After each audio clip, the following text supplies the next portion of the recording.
Hello friend, स्वागत है आप सभी का हमारे YouTube channel finance with Brajesh पे। अकाउंटिंग सीरीज के पिछले वीडियो में हम लोगों ने जर्नल एंट्री को डिटेल में समझा, लेकिन क्या आप जानते हैं कि अगर हमें ये पता करना हो कि पूरे साल में कैश का क्या ट्रांजैक्शन हुआ है या कस्टमर से हमें क्या रुपया वसूलना है, तो इसका जवाब हमें जर्नल एंट्री से नहीं मिल पाएगा। तो इसी समस्या के निदान के लिए हम लोग बनाते हैं लेजर, खाता बही। तो आज के इस वीडियो में हम लोग डिटेल में समझेंगे कि जो भी एंट्री हम लोग जर्नलाइज करते हैं उसकी लेजर में पोस्टिंग कैसे करते हैं। क्योंकि एक इंटरेस्टिंग बात मैं बताऊं कि अगर आपका कोई व्यवसाय है और किसी भी दिन अगर कोई भी कस्टमर आके आपसे कहे कि सर हमारा बैलेंस क्या है, मीन्स हमको कितना पैसा आपको देना है या कितना पैसा आपको लेना है, तो आप सोचिए दिन भर में आप सैकड़ों एंट्री करते हैं। अगर आप 10 दिन बाद कस्टमर आता है तो आपके पास 1000 एंट्री हो जाएगा। अब 1000 एंट्री को बैठ के जोड़ना और फिर कस्टमर को बताना कि आपसे हमें इतना पैसा लेना है या इतना पैसा देना है, ये बहुत टफ हो जाएगा। तो इसी चीज के निदान के लिए हम लोग हर कस्टमर या हर आइटम का अलग लेजर बनाते हैं। तो आज के इस वीडियो में हम लोग देखेंगे कि लेजर, एक एक लेजर की पोस्टिंग कैसे होती है। तो चलिए हम लोग स्टार्ट करते हैं। लेजर क्या है? सबसे पहले हम लोग देखते हैं कि लेजर है क्या। जर्नल में रिकॉर्ड की गई ट्रांजैक्शन को बाद में उनके रेस्पेक्टिव अकाउंट्स में क्लासिफाई करना और समराइज करना, यही जर्नल है। मीन्स जो भी हम लोगों ने जर्नल एंट्री किया है उसमें अकाउंट को आइडेंटिफाई करके और अलग अलग अकाउंटिंग में उस ट्रांजैक्शन को पोस्ट कर देना ही लेजर है। सिंपल मीनिंग में अगर हम देखें तो जर्नल हमें बताता है कि ट्रांजैक्शन वाइज क्या हुआ और लेजर हमें बताता है कि किसी पर्टिकुलर अकाउंट में टोटल क्या इफेक्ट हुआ है। चलिए हम लोग देखते हैं आगे अकाउंटिंग का फ्लो क्या है। तो सबसे पहले हम लोग ट्रांजैक्शन को आइडेंटिफाई करते हैं और उसके बाद से उस ट्रांजैक्शन को हम लोग जर्नलाइज करते हैं। जर्नलाइज करने का रूल ऑलरेडी हम लोगों ने पिछले वीडियो में क्लियर एक कंसेप्ट पढ़ा था हम लोगों ने, और उसी क्लियर कंसेप्ट के बेस पे जो इंक्रीज या डिक्रीज होगा उसका रेस्पेक्टिव इंपैक्ट देते हुए हम लोग जर्नल एंट्री पास कर लेंगे। अगर अभी तक आपने जर्नल एंट्री वाला वीडियो नहीं देखा है तो लिंक आपको डिस्क्रिप्शन बॉक्स में मिल जाएगा। सबसे पहले जाके वो जर्नल एंट्री का वीडियो देखिए, उसके बाद ही आपको लेजर का वीडियो आसानी से समझ में आएगा। जर्नल एंट्री पास करने के बाद हम लोग लेजर की पोस्टिंग करेंगे और लेजर की पोस्टिंग करने के बाद हम लोग लेजर की बैलेंसिंग करते हैं और इसी बैलेंस के बेस पे हम लोग ट्रायल बैलेंस बनाते हैं और उसी ट्रायल बैलेंस के बेस पे हमारा फाइनेंशियल स्टेटमेंट बनता है। लेजर की जरूरत क्यों पड़ती है, देखते हैं हम लोग लेजर की क्या जरूरत है। अकाउंट वाइज अगर इंफॉर्मेशन हमें चाहिए, मीन्स कैश का क्या बैलेंस है, सेल्स का, परचेज का, रेंट, राम श्याम जैसे हर अकाउंट में टोटल क्या ट्रांजैक्शन हुआ है और उसका अंत में बैलेंस क्या बचा है, इस चीज को जानने के लिए हमें लेजर की आवश्यकता है। बैलेंस पता चलता है इससे और इसी बैलेंस के बेस पे हम लोग ट्रायल बैलेंस बनाते हैं और उसी ट्रायल बैलेंस के बेस पे हम लोग फाइनल अकाउंट बनाते हैं। जो फाइनल अकाउंट में बैलेंस शीट, ट्रेडिंग, पीएल, जिसके बेस पे जो भी हमारे internal as well as external user रहते हैं वो हमारे बिजनेस के बारे में डिसीजन लेते हैं। तो इससे आपको एक चीज तो पता चल गया होगा कि जिस तरह से जर्नल हमारे अकाउंटिंग ट्रांजैक्शन के रीढ़ का हड्डी है, उसी तरह से आप ये समझिए कि जो लेजर है वो हार्ट है। अगर लेजर की पोस्टिंग सही तरीके से नहीं होती है तो आपका फाइनल अकाउंट सही तरीके से रिजल्ट रिफ्लेक्ट नहीं करेगा। लेजर का फॉर्मेट क्या होता है? लेजर का कुछ फॉर्मेट इस तरह से होता है कि date, particular, journal folio, amount, date, particular, journal folio और अमाउंट। एक डेबिट होता है और दूसरा क्रेडिट होता है साइड। अब इस चीज को आपको समझना है, लेफ्ट साइड में डेबिट रहता है, राइट साइड में क्रेडिट रहता है। और जर्नल फोलियो क्या होता है? मीन्स अभी हमने डिस्कस किया कि अगर हमारे पास 10 दिन का 1000 एंट्री है तो उसमें से किस पेज पे इस अकाउंट के इस ट्रांजैक्शन को किया गया है, उसी रेफरेंस को हम लोग जर्नल फोलियो बोलते हैं कि किस पेज पे वो ट्रांजैक्शन है। जर्नल फोलियो एक रेफरेंस है। सबसे इंपॉर्टेंट चीज कि जर्नल से लेजर में पोस्टिंग करने का गोल्डन रूल क्या है। तो गोल्डन रूल हम लोग देखते हैं कि जर्नल में जिस अकाउंट में डेबिट किया गया है उस अकाउंट का लेजर खोलिए और एंट्री डेबिट साइड में कीजिए और पर्टिकुलर में क्या है 2 के साथ जो भी अपोजिट एंट्री है उसको आप लिख दीजिए। सेम कंडीशन है, जर्नल में जिस अकाउंट को क्रेडिट किया गया है उसका लेजर बनाइए और उसके क्रेडिट साइड में जो अपोजिट एंट्री है उसको बाई कर दीजिए। इसको हम लोग समझेंगे कि क्यों ऐसा करते हैं हम लोग। जर्नल में अकाउंट डेबिट तो लेजर बनाइए और डेबिट साइड में 2 लिखिए और जो भी क्रेडिट अकाउंट है उसको कर दीजिए। सीधे अगर जर्नल में अकाउंट क्रेडिट हुआ है तो आप उसका लेजर बनाइए और लेजर बनाने के बाद बाई करके अपोजिट एंट्री लिख दीजिए। आगे कुछ एग्जांपल्स हम लोग देखेंगे। जैसे एक बेसिक एग्जांपल समझते हैं। 1 अप्रैल का एक ट्रांजैक्शन है कि 5 लाख रुपए की मशीन हमने कैश में परचेज किया। तो लेजर की पोस्टिंग तो बाद में करेंगे, हम लोग पिछले वीडियो के आधार पर सबसे पहले इसका जर्नल एंट्री करते हैं। तो इस स्थिति में क्या हो रहा है कि हमारे पास से कैश जा रहा है और मशीनरी आ रहा है। तो एक तरफ जहां एसेट घट रहा है वो क्या हो जाएगा, क्रेडिट हो जाएगा, मींस टू कैश। और दूसरे तरफ मशीनरी रूपी एसेट हमारा बढ़ रहा है तो मशीन हमारा हो जाएगा debit, means machinery account debit. तो हमारा एंट्री क्या हुआ, machinery account debit to cash, जो हमारे बुक्स में लिखा गया है। अब हमें इसकी पोस्टिंग करनी है। क्या करनी है, इसकी पोस्टिंग करनी है। तो हमने अभी जो गोल्डन रूल पढ़ा उसी के बेस पे हम 2 अकाउंट बना लेते हैं। लेजर का काम क्या है कि जितना अकाउंट प्रभावित होगा उतना लेजर बनेगा। तो 2 अकाउंट जो मशीनरी और कैश 2 अकाउंट प्रभावित हो रहा है, हम 2 लेजर बना लेते हैं। एक मशीनरी का लेजर बना लेते हैं और दूसरा हम लोग कैश का लेजर बना लेते हैं। और इसके बाद से हम लोग देखते हैं कि किसका क्या पोस्टिंग होगा। तो मशीनरी डेबिट है इसलिए मशीन के लेजर के डेबिट साइड में हम लोग क्या लिखेंगे, टू कैश। और कैश क्रेडिट है तो कैश वाले लेजर के क्रेडिट साइड में हम लोग बाई मशीनरी लिखेंगे, जो हमने गोल्डन रूल पढ़ा था उसके हिसाब से। कुछ इस तरह से लेजर की पोस्टिंग होगी कि हमने मशीनरी का लेजर बना लिया है और मशीनरी में हमने क्या लिखा है, टू कैश। अब इसका मीनिंग समझिए आप लोग। जब भी अगर इस लेजर को देख के अगर हमसे पूछा जाएगा कि इस लेजर से आप क्या समझते हैं, तो हमें क्या ध्यान रखना है कि किस चीज का अकाउंट है, मशीनरी का अकाउंट है।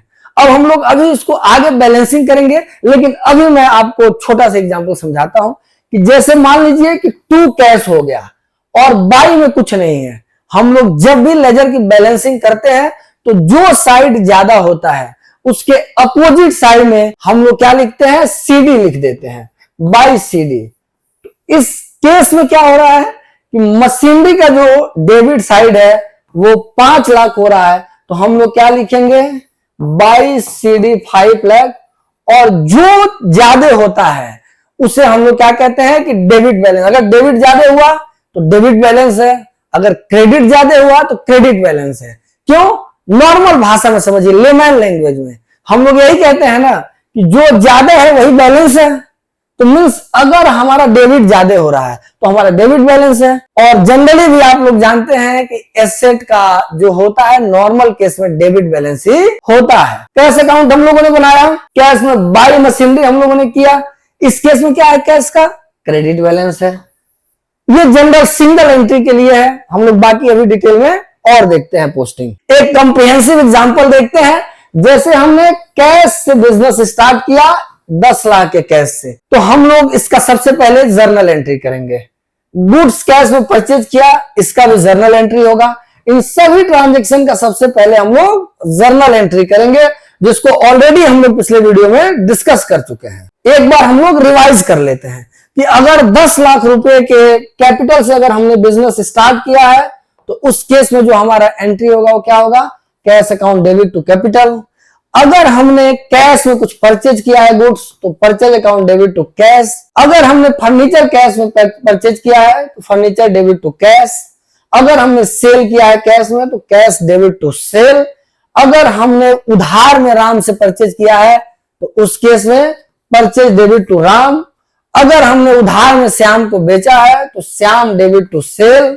अगर हमने रेंट पे किया है कैश में तो रेंट पे टू कैश। और अगर हमने श्याम से अमाउंट रिसीव किया है कैश में तो कैश डेबिट टू श्याम। अब इस जर्नल एंट्री को देखते हुए हम लोग कुछ चीजें समझते हैं कि इसमें कितने अकाउंट प्रभावित हो रहे हैं, क्योंकि जितने अकाउंट प्रभावित होंगे उतने का लेजर बनेगा। तो आप देखिए, एक कैश हो गया, कैपिटल हो गया 2, परचेज हो गया 3, furniture 4, sale 5, Ram 6, Shyam 7, rent 8 account impacted हो रहे हैं। तो ध्यान रखना है, जब भी हम लोग लेजर की पोस्टिंग करेंगे तो 8 लेजर बनेगा।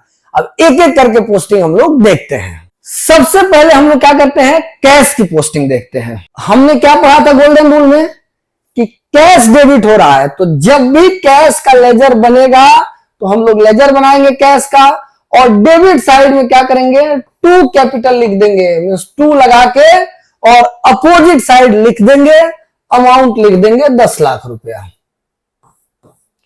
नेक्स्ट क्या हो रहा है, purchase account debit to cash. इस केस में कैश क्या है, क्रेडिट साइड है, तो हम लोग बाई लगा के और अपोजिट मींस परचेज को लिख देंगे बाई परचेज। कितना, 2 लाख रुपया। तीसरा क्या है, furniture account debit to cash. इस केस में भी कैश क्या है, क्रेडिट है, तो हमें सबसे पहले क्रेडिट साइड में आना है और बाई फर्नीचर कर देना है, कितने से, 60,000 रुपए से। चौथा ट्रांजेक्शन क्या है, cash account debit to sale. यहां कैश क्या हो रहा है, हम लेजर किसका बना रहे हैं, कैश अकाउंट का। तो जब भी जहां जहां कैश इंपेक्टेड होगा उसी के अपोजिट ट्रांजेक्शन को हमको लेना है। यहां cash account debit to sale, इस केस में कैश क्या हो रहा है, डेबिट हो रहा है, तो हम लोग क्या करेंगे, डेबिट साइड में 2 कर देंगे, अपोजिट एंट्री है सेल्स, लिख देंगे 3 लाख रुपए से। ये क्या है, purchase account debit to Ram. इसमें कैश कहीं नहीं है, इस लेजर में नहीं जाएगा। Shyam account debit to sale, इस लेजर में नहीं जाएगा। Rent account debit to cash, हम लोग क्या हो रहा है, कैश यहां क्रेडिट हो रहा है, तो हम लोग बाई कर देंगे, बाई रेंट, और कितना कर देंगे, 30,000 रुपया। नेक्स्ट एंट्री क्या है, cash account debit to Shyam. यहां कैश डेबिट हो रहा है, तो हम लोग लेजर में टू श्याम कर देंगे, टू श्याम 1 लाख रुपए से। और अब इसकी हम लोग बैलेंसिंग करेंगे, ध्यान से देखिएगा आप लोग। 10 लाख रुपया ये है जो हमारा कैपिटल है, और 3 13 और 1 14।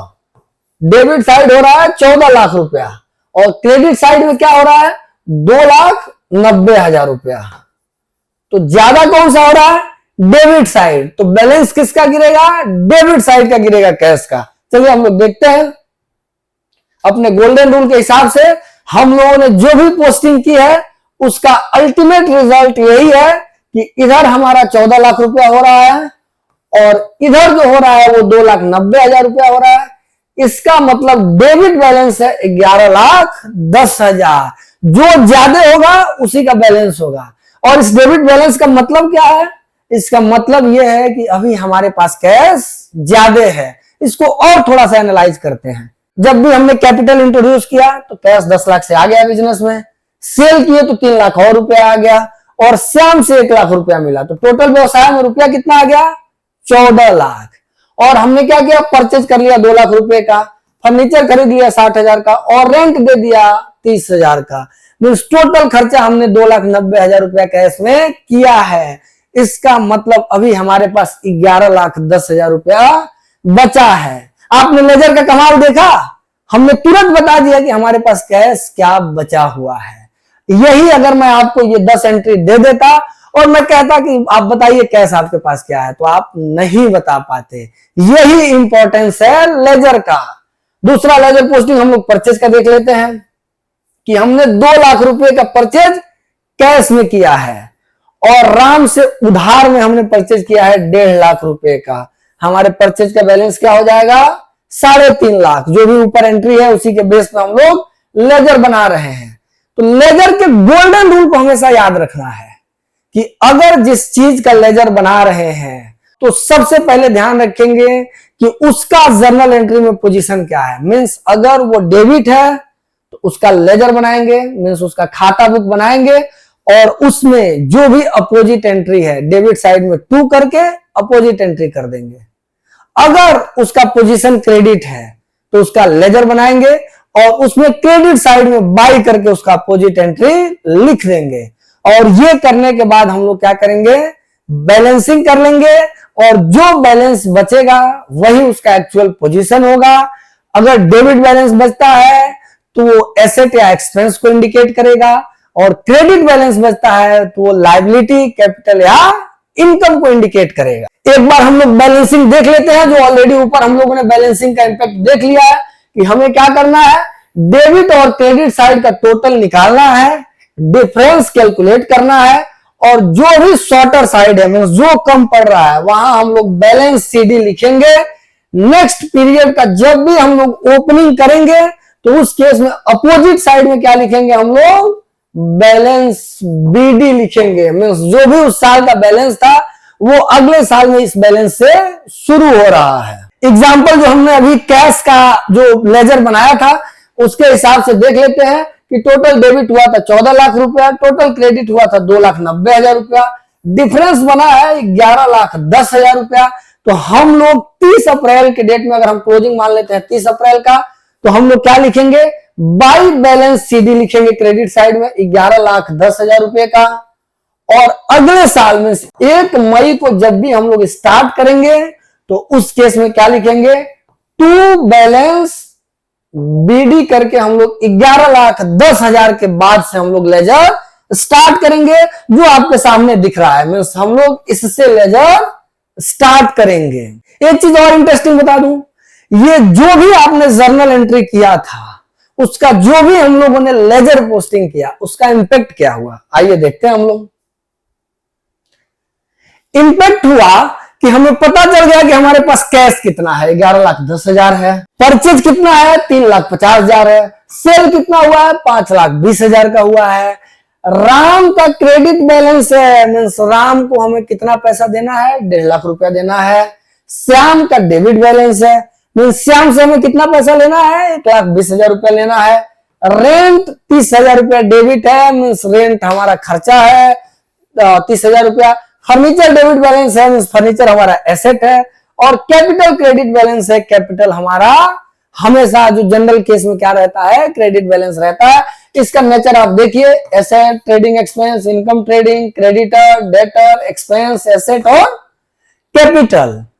अब आप समझिए, इनमें से जो भी चीजें हैं अगर मैं केवल जर्नल एंट्री के बेस पे पूछता तो आप नहीं बता पाते। अब ये हमारा लेजर पोस्टिंग हो गया, लेजर पोस्टिंग के बाद हमने बैलेंसिंग कर लिया, और इसी बैलेंसिंग के बेस पे हम लोग ट्रायल बैलेंस बनाएंगे, और ट्रायल बैलेंस के बाद हमारा फाइनल अकाउंट बनेगा। एक बार हम लोग क्विकली रिवीजन कर लेते हैं कि हम लोगों ने क्या आज डिस्कस किया है। लेजर क्या है, अकाउंट वाइज क्लासिफाइड समरी है रिकॉर्ड का, जर्नल एंट्री को रेस्पेक्टिव लेजर अकाउंट में ट्रांसफर करना ही पोस्टिंग कहा जाता है। जर्नल में डेबिट अकाउंट है तो उस अकाउंट का लेजर बनाए और डेबिट साइड में पोस्ट करें टू करके अपोजिट अकाउंट, मैंने जो भी क्रेडिट में है। जर्नल एंट्री में अगर क्रेडिट अकाउंट है तो उस केस में उसका लेजर बनाए और बाई लिख के जो भी अपोजिट अकाउंट है उसको लिख दें। जो भी बैलेंस पीरियड के एंड में रहेगा वो क्लोजिंग बैलेंस रहेगा, वो अगले साल जब भी जाएगा तो बैलेंस बीडी करके हम लोग लिखेंगे। कंप्लीट अकाउंटिंग साइकिल क्या है, हम लोग सोर्स डॉक्यूमेंट या ट्रांजैक्शन को पहले आइडेंटिफाई करेंगे, उसके बाद से उसको जर्नलाइज करेंगे और फिर उसका लेजर में पोस्टिंग करेंगे। लेजर में पोस्टिंग करने के बाद हम लोग बैलेंसिंग करेंगे और बैलेंसिंग के बाद से ट्रायल बैलेंस बनाएंगे। ट्रायल बैलेंस बना के हम लोग फाइनल अकाउंट बनाएंगे।